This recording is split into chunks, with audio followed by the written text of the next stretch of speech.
There was an old woman who lived alone far from Mecca, and she did not believe in Muhammad, but she was strongly hated and abhorred him.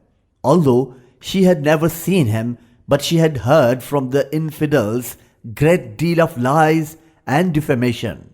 One day, the old woman went to Mecca to buy some household items, and things were too much for her to carry anyway.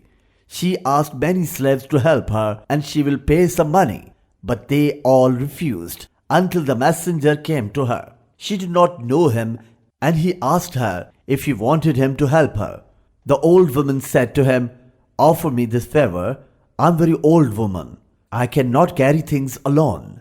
The messenger carried all the old woman's belongings to her home on feet, and he did not complain in spite of the distance.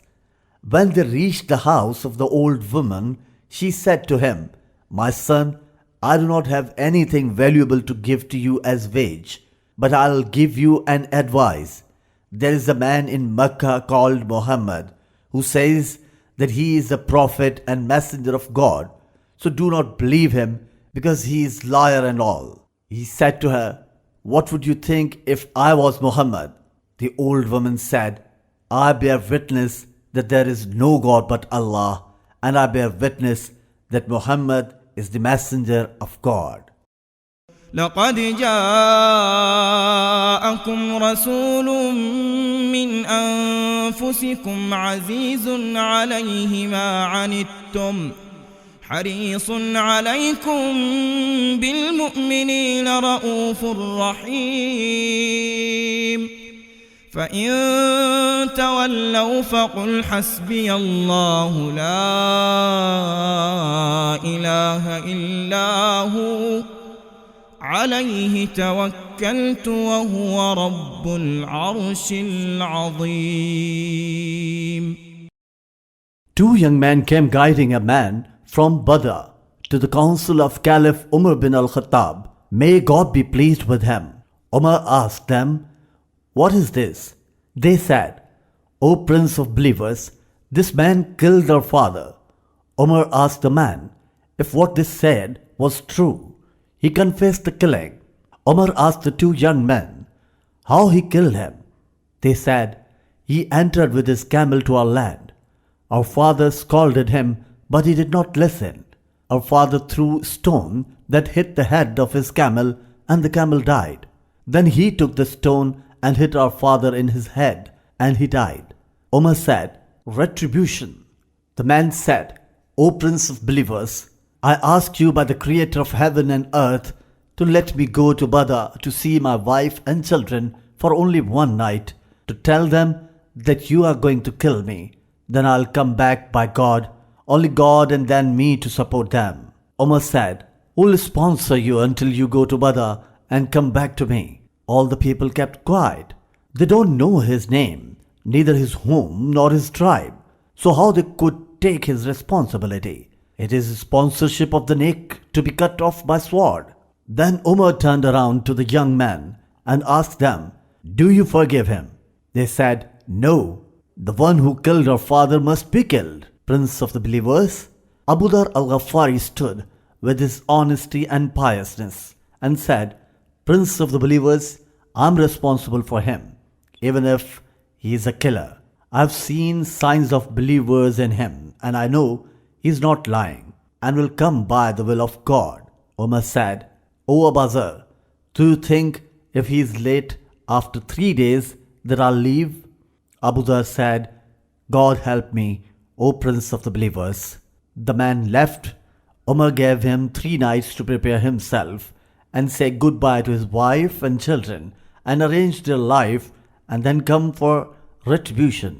After 3 nights, Umar did not forget the appointment, and in the afternoon called the people. The 2 young men and the people gathered. Abu Dhar sat in front of Umar. Umar asked him, "Where's the man?" He said, "I don't know, Prince of the believers." Abu Dhar turned his head towards the sun, as if it's passing quickly unlike its usual time. The companions kept quiet from the effect only God knows, and moments before the sun set, the man came. Umar and the believers praised the God. Umar said, "O man, if you stayed in Badr, we don't know your place." The man said, "O Prince of the believers, by God, I don't worry about you, but I worry about who knows the secret and the hidden. I'm here, Prince of the believers. I left my children as chicks of birds without water and trees in Badr, and I came to be killed. And I'm afraid to say that the people's fulfillment of covenant have gone." وأوفوا بعهد الله إذا عاهدتم ولا تنقضوا الأيمان بعد توكيدها وقد جعلتم الله عليكم كفيلا إن الله يعلم ما تفعلون. Umar asked Abu Dharr, "Why you sponsored him?" Abu Dharr said, "I'm afraid to be sad. The good have gone from people." The two young men, while weeping, said, "We have forgiven him for his honesty. We are afraid to be sad that the forgiveness have gone from people." وجزاء سيئة سيئة مثلها فمن عفا وأصلح فأجره على الله إنه لا يحب الظالمين. Umar said with his tears over his beard, "God is great. God rewarded you with good. O young men, for your forgiveness, God rewarded you with good. Abu Dharr, when you help this man in his hard times, God will reward you for your honesty and loyalty." من عمل صالحا من ذكر أو أنثى وهو مؤمن فلنحيينه حياة طيبة ولنجزينهم أجرهم بأحسن ما كانوا يعملون.